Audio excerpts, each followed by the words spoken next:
thing at Fanny's of the Week. My name is Ellen. This week, a bearded man is here! Hi. This is Andrew Stovine. He is... what are you? 30.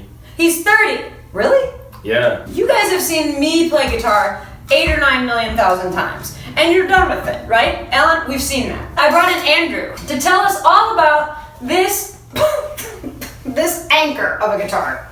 This is a 1970s Greco Strat. It is less than half of my rent. You should get a new place. One of my many favorite things about this is they just use 2 completely different pieces of wood to make the headstock. I'll put in a little photo somewhere. Here, maybe. Yeah, you're sitting right where I normally put the photo. So maybe, oh, okay, right in there. This was the first thing Andrew picked up, and he was like, oh, do you know about this? And I was like, are you kidding me? No, tell me about it. So, tell me about it. Well, besides being around 10 pounds, since the Japanese lawsuit era, because Fender got really upset with them for making better guitars than Fender was making at the time, subjectively. Well, the 4-bolt, 3-bolt thing is not subjective, that's math. And this particular run of Greco's has an R that looks very much like an N, which is referred to as the Gneco. And I love that rather than the bullet truss rod or having the heel adjustment, they just put a big piece of black plastic over it because #classy. The pickups notoriously are, I believe the clinical term is hit or miss. It's a Strat, folks. Kinda. 3-way switch. I was just gonna say, what are the out of phase sounds? There are none. And it looks like the answer is no.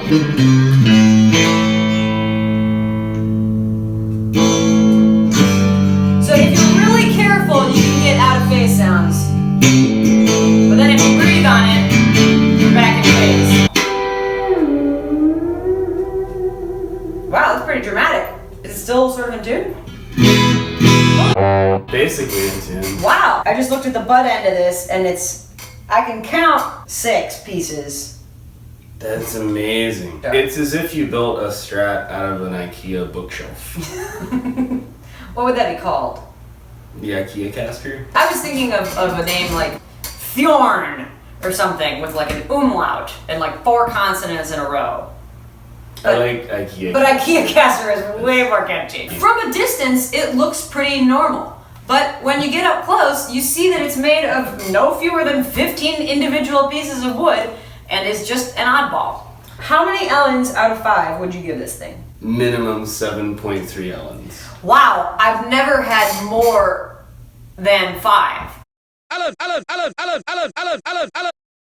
I would have given it 5 just because I like the system, but I agree. This is a really outstanding value for a vintage instrument that outplays the instrument it's trying to mimic. Here at Fanny's House of Music, we also sell vintage clothing. If you are not on the Ashley McBride train, you better get on it before it leaves the station and then you can't go anywhere because you forgot to get on your train. Something is bright in my eyeballs.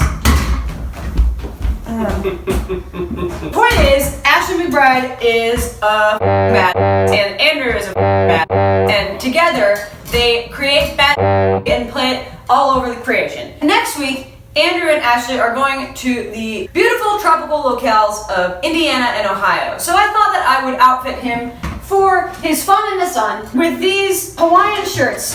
This one is called a Hawaiian shirt, and this one is called sports apparel. I'm not sure what sports they're talking about. It brings out the color of my arms. Yep, totally. It makes your arms really pop. Yes. What are some things you could do in these outfits? If one were into underwater basket weaving, hand tooling leather work, delicately changing transmission fluid. Watching sea lions. Nothing that I try on in the vintage clothing portion of this show is ever a breathable fabric. Nice cotton, thin. I don't believe people in the 50s ever sweated. Thank you for watching Ellen's Favorite Thing at Fanny's of the Week. Tune in next week for me to have another favorite thing.